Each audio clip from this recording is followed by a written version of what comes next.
ஸ்ரீமாத்திரை நமக. ஸ்ரீ தென்முக வாராகி திருக்கோயிலில் ஒவ்வொரு அமாவாசை என்றும் குங்கும அர்ச்சனை நடக்கிறது. அதே போல் ஹோமம் நடக்கிறது. அம்பாளுக்கு முன்னாடி அம்பாளுக்கு ஹோமம் நடத்தி குங்குமத்திலே அம்பாள் வைத்து குங்கும அர்ச்சனை தொடர்ந்து நடக்கிறது.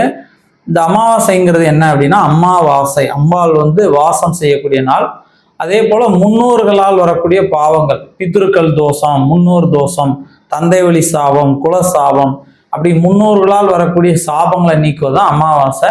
இந்த அமாவாசை என்று நடக்கக்கூடிய அந்த ஹோமத்தில் கலந்து கொண்டு குங்கும அர்ச்சனை பண்ணீங்க அப்படின்னா கண்டிப்பாக அந்த முன்னோர்களால் வரக்கூடிய சாபங்கள், இந்த பாவங்கள் விலகும்.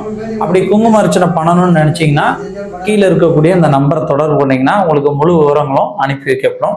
நன்றி.